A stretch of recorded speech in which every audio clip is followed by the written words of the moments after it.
जय भोलेनाथ। आप सभी पर भोलेनाथ का आशीर्वाद सदा सर्वदा बना रहे। आज हम भौम प्रदोष व्रत कथा का पाठ करने जा रहे हैं, जो भगवान शिव की महिमा और उनकी कृपा को प्राप्त करने का एक शक्तिशाली माध्यम है। भौम प्रदोष व्रत भगवान शिव को समर्पित एक विशेष व्रत है, जो कि मंगलवार की त्रयोदशी तिथि के दिन रखा जाता है। इस व्रत के माध्यम से भगवान शिव की कृपा बड़ी आसानी से प्राप्त की जा सकती है और अपने जीवन में सुख, समृद्धि और शांति की कामना से इस दिन भोलेनाथ की प्रदोष काल के समय में पूजा की जाती है। प्रदोष व्रत रखने वाले सभी भक्तों को सुबह से व्रत प्रारंभ करके शाम को प्रदोष काल के समय शिवलिंग का या भगवान शिव की मूर्ति या तस्वीर का पूजन सच्चे मन से करने के बाद व्रत कथा को पढ़ना या सुनना चाहिए। कोई भी व्रत बिना कथा के अधूरा रहता है। कथा समाप्ति के बाद आरती करके भगवान को खीर का या शुद्ध सात्विक भोजन का या फिर मौसमी फलों का भोग लगाने के बाद उसी को प्रसाद रूप में ग्रहण करके अपने व्रत का पालना करना चाहिए। क्योंकि भौम प्रदोष व्रत मंगलवार के दिन रखा जाने वाला प्रदोष व्रत है, इसलिए इस दिन बजरंगबली हनुमान जी की पूजा करके शाम के समय हनुमान चालीसा का पाठ करने से हर प्रकार के कर्ज से मुक्ति मिलती है। इस दिन मंगल देव के 21 या 108 नामों का पाठ करने से ऋण से जातकों को जल्दी छुटकारा मिल जाता है और भौम प्रदोष व्रत के पूजन से मंगल ग्रह की शांति भी हो जाती है।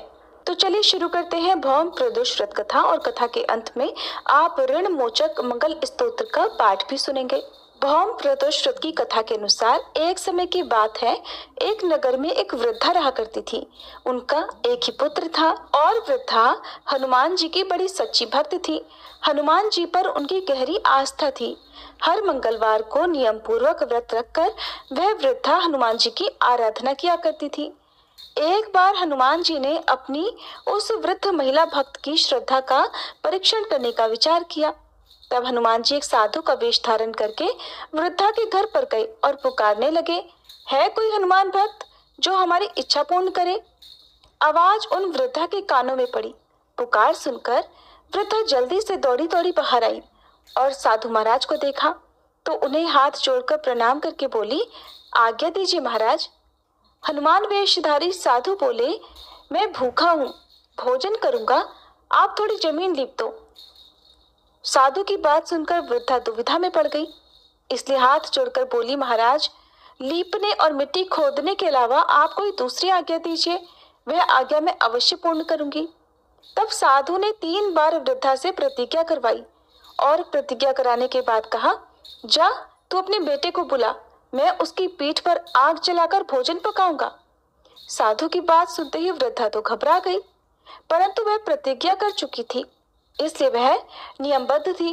अब उसने अपने पुत्र को बुलाया और साधु महाराज को सौंप दिया। वेशधारी साधु हनुमान जी ने वृद्धा के हाथों से ही उसके पुत्र को पेट के बल लिटवाया और उसकी पीठ पर आग जलवाई। आग जलती देखकर वह वृद्धा बड़े दुखी मन से अपने घर के भीतर चली गई। इधर भोजन बनाकर साधु ने वृद्धा को बुलाकर कहा, आइए माताजी, भोजन बन गया है, अपने पुत्र को भी पुकारो ताकि वो भी आकर भोग लगा ले। साधु महाराज की बात सुनकर दुखी वृद्धा, जो मन ही मन हनुमान जी को याद कर रही थी, वह कहने लगी कि हे साधु महाराज, मेरे पुत्र का नाम लेकर आप मुझे और कष्ट मत दीजिए। अभी अभी तो आपने मेरे पुत्र की पीठ पर आग जलाकर भोजन बनाया है। लेकिन साधु महाराज नहीं माने और वृद्धा से बार बार अपने पुत्र को आवाज लगाने की बात कहते रहे। तब वृद्धा ने साधु महाराज की बात मानकर अपने पुत्र को आवाज लगाई। तब देखते ही देखते वृद्धा का वह पुत्र, जो घर के बाहर ही खेल रहा था, माँ की आवाज सुनकर दौड़ा दौड़ा अपनी माँ के पास आ गया। अपने पुत्र को जीवित देखकर वृद्धा को बड़ा आश्चर्य हुआ और यह सब चमत्कार देखकर वह साधु महाराज के चरणों में गिर पड़ी। तब हनुमान जी अपने वास्तविक रूप में प्रकट हुए और वृद्धा को भक्ति का आशीर्वाद दिया। बजरंगबली हनुमान जी की कृपा से वृद्धा को उनका पुत्र वापस मिल गया और वृद्धा के जीवन में जो भी दुख थे वो सब बजरंगबली की कृपा से दूर हो गए। प्रेम से बोलिए, बजरंगबली हनुमान जी की जय, भोलेनाथ की जय। श्री ऋण मोचक मंगल स्तोत्र पाठ मंगल देव को समर्पित है।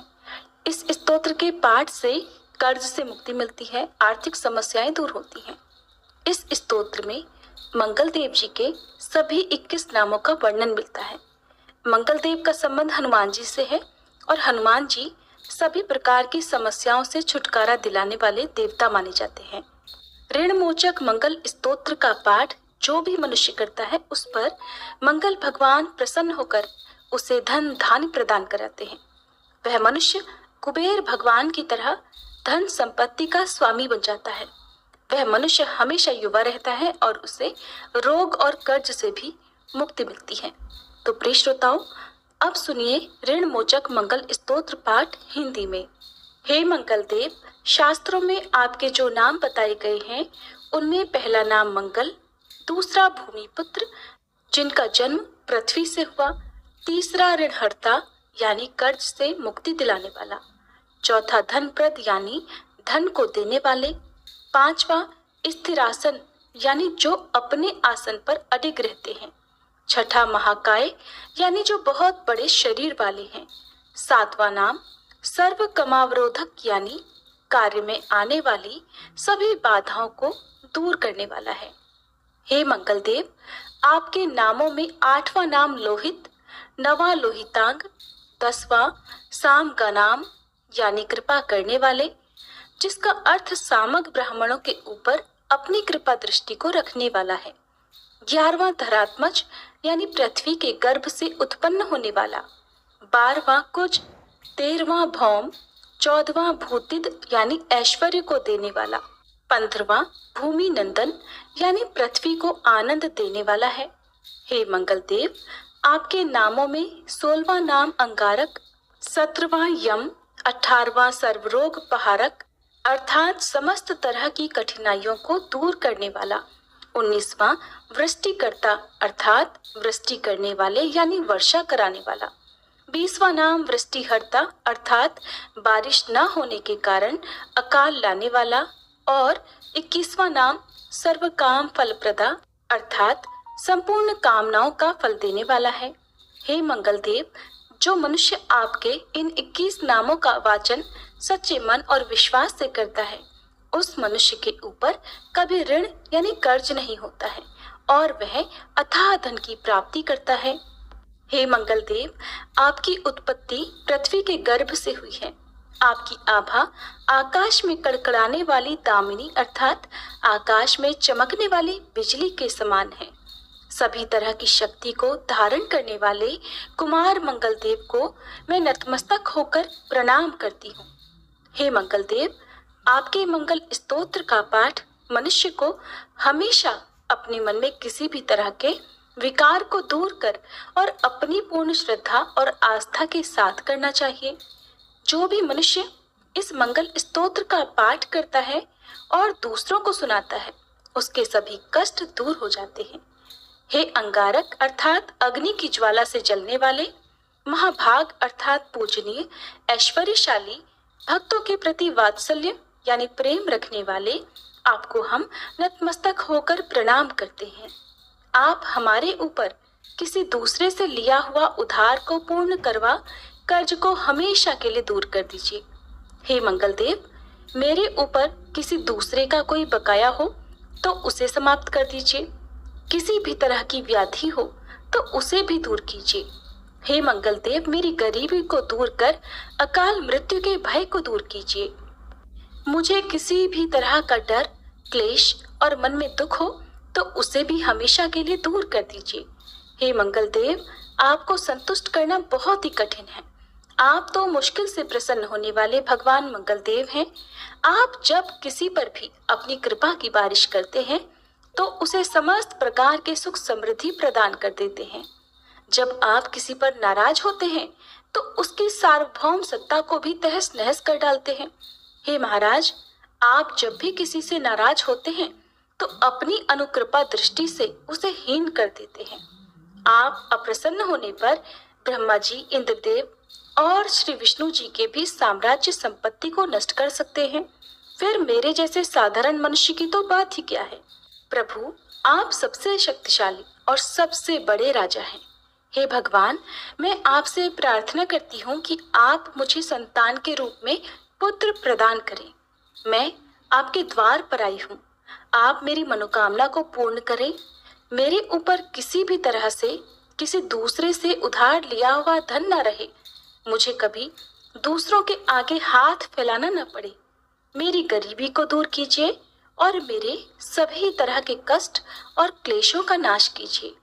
जो मेरे शत्रु बन चुके हैं, उनके डर से मुझे आप मुक्त कराइए। जो भी मनुष्य इन 12 श्लोकों वाले ऋणमोचक मंगल स्तोत्र से मंगल देव की वंदना करता है, उस मनुष्य पर मंगल भगवान प्रसन्न होकर उसे धन धान्य प्रदान करते हैं।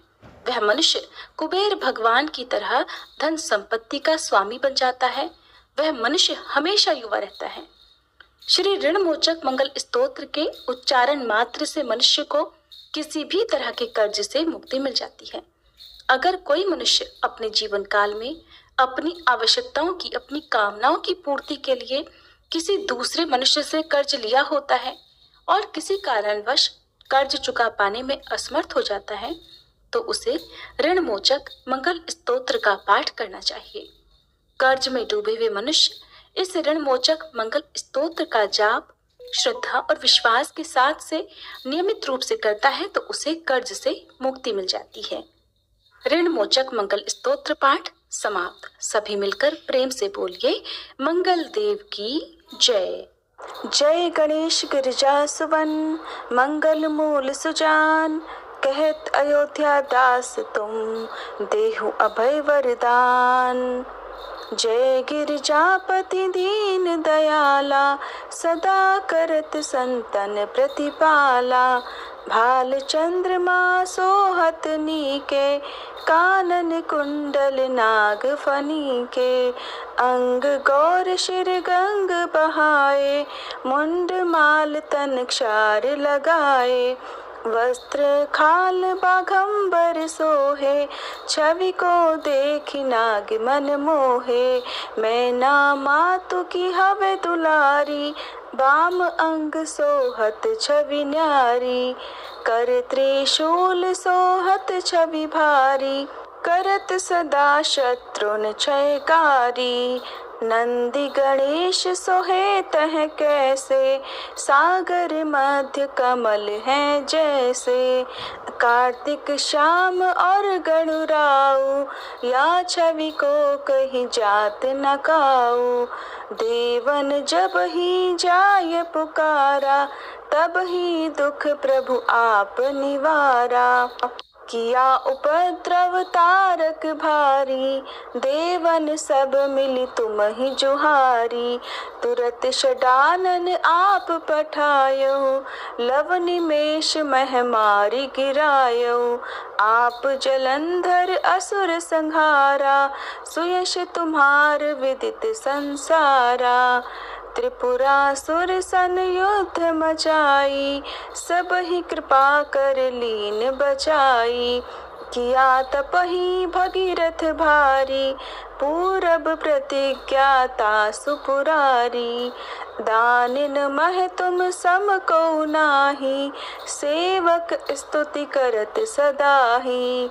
वेद नाम महिमा तब गाई, अकथ अनादि भेद नहीं पाई।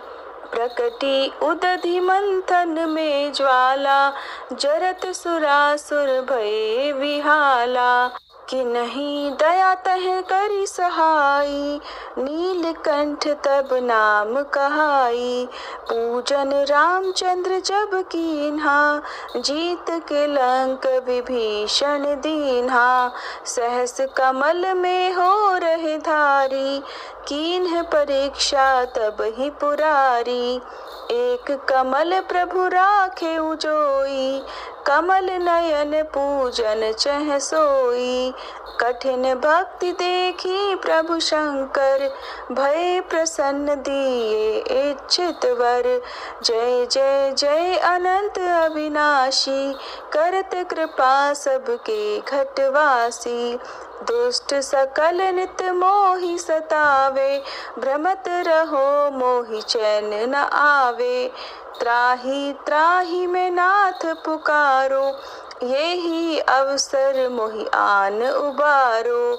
ले त्रिशूल शत्रुन को मारो, संकट से मोहि आन उबारो। मात पिता भ्राता सब होई, संकट में पूछत नहीं कोई। स्वामी एक है आस तुम्हारी, आए हरहु मम संकट भारी। धन निर्धन को देत सदा ही, जो कोई जाचे सो फल पाही। स्तुति के ही विधि करे तुम्हारी, क्षमहु नाथ अब चूक हमारी। शंकर हो संकट के नाशन, मंगल कारण विघ्न विनाशन। योगी यति मुनि ध्यान लगावे, शारद नारद शीश नवावे। नमो नमो जय नमः शिवाय, सुर ब्रह्मादिक पार न पाए। जो यह पाठ करे मन लाई, तापर होत है शंभु सहाई। ऋनिया जो कोई हो अधिकारी, पाठ करे सो पावन हारी। पुत्रहीन कर इच्छा जोई, निश्चय शिव प्रसाद तेहि होई। पंडित त्रयोदशी को लावे, ध्यान पूर्वक होम करावे। त्रयोदशी व्रत करे हमेशा, ताके तन नहीं रहे कलेशा।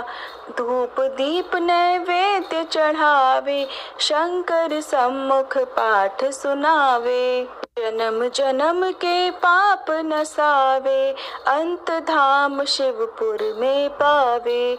कहे अयोध्या दास आस तुम्हारी, जानी सकल दुख हरहु हमारी। नित नेम कर प्रातः ही, पाठ करो 40, तुम मेरी मनोकामना पूर्ण करो जगदीश। मगसर छठी है मंत्र ऋतु, संवत 64 जान। स्तुति 40 शिव ही, पूर्ण कीन कल्याण। ओम जय शिव ओमकारा, स्वामी जय शिव ओमकारा। ब्रह्मा विष्णु सदा शिव, अर्धांगी धारा। ओम जय शिव ओमकारा। एकानन चतुरानन पंचानन राजे, स्वामी पंचानन राजे। हंसासन गरुड़ासन, वृषवाहन साजे। ओम जय रूप निरखता, त्रिभुवन जो भुज चार चतुर। जय शिव 10 भुज अति सोहे, अक्षमाला वनमाला। मुंडमाला धारी, स्वामी मुंडमाला धारी। चंदन मृग मद सोहे, भाले शशिधारी। ओम जय शिव ओमकारा। श्वेतांबर पीतांबर, बाघांबर अंगे, स्वामी बाघांबर अंगे। सनकादिक गरुड़ादिक, भूतादिक संगे। ओम जय शिव ओमकारा। कर के मध्य कमंडल, चक्र त्रिशूलधारी। स्वामी चक्र त्रिशूलधारी। सुखकारी दुखहारी, जग पालनकारी। ओम जय शिव ओमकारा। ब्रह्मा विष्णु सदा शिव, जानत अविवेका। स्वामी जानत अविवेका। प्रणवाक्षर में शोभित, ये तीनों एका। ओम जय शिव ओमकारा। त्रिगुण स्वामी जी की आरती, जो कोई नर गावे। स्वामी जो कोई नर गावे। कहत शिवानंद स्वामी, सुख संपत्ति पावे। ओम जय शिव ओमकारा। ओम जय शिव ओमकारा, स्वामी जय शिव ओमकारा। ब्रह्मा विष्णु सदा शिव, अर्धांगी धारा। ओम जय शिव ओमकारा। दोस्तों, आपको ये कथा कैसी लगी कृपया कमेंट करके ज़रूर बताएं। वीडियो पसंद आया हो तो लाइक करें और अपने दोस्तों के साथ शेयर करें। ऐसी ही और भी बहुत सारी कहानियों को सुनने के लिए चैनल को सब्सक्राइब ज़रूर करें। धन्यवाद।